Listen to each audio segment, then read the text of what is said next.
السلام عليكم ورحمة الله وبركاته. جبت لكم طريقة شلون تحولون رصيد آسيا سيل إلى كاش، يعني تحولون رصيد آسيا سيل إلى فلوس كاش. الطريقة هي نستخدم منصة هسه. منصة هسه منصة موثوقة ومكانهم بالدورة. ندوس منصة هسه، هاي منصة هسه ندخل عليها.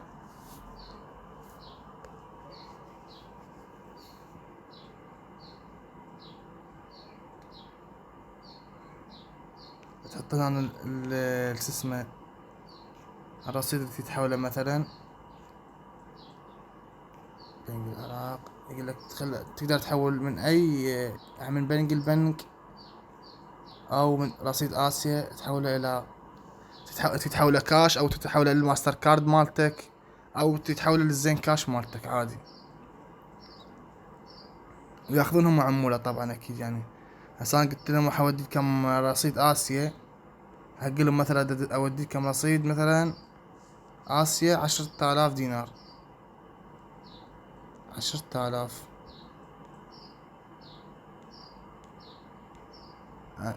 انا اللي استلم عليها بطاقة، مثلا استلم،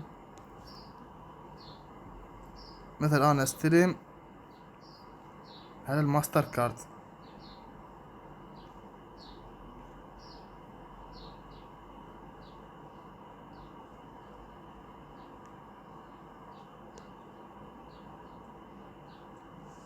على الماستر كارد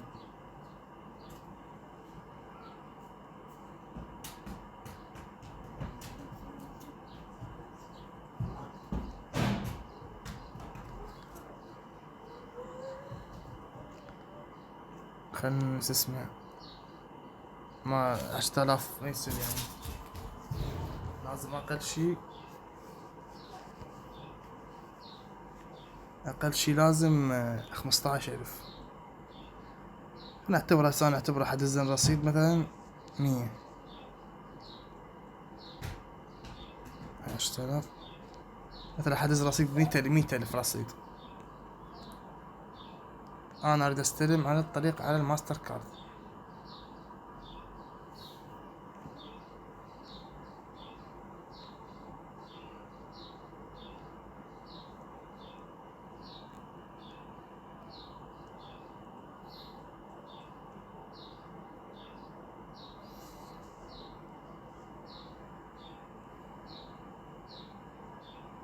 ايه.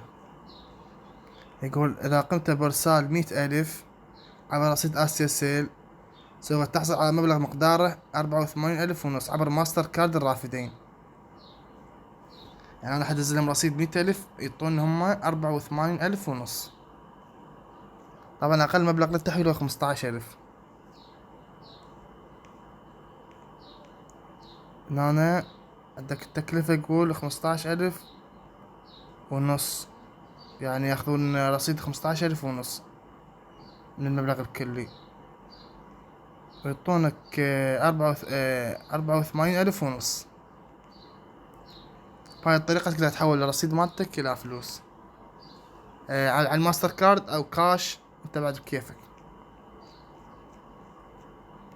هسه مثلا راح ارجع اقول اريد انهم كاش بين 100,000.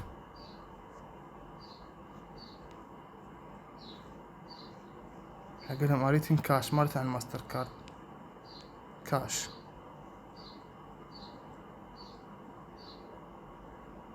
حدوس تبديل. إذا قمت بإرسال 100,000 عبر رصيد آسيا سيل، سوف تحصل على 87,000. 87,000 كاش من أي بنك. تكلفة 13,000، المبلغ مستحق 87,000.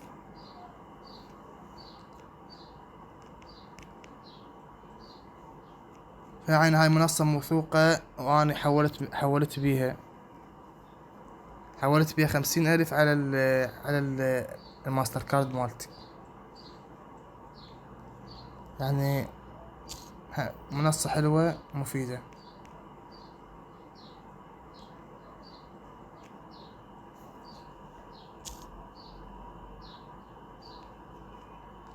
مثلا انت اذا عندك غير رصيد يعني رصيد تحول، هبقى انت بكيفك.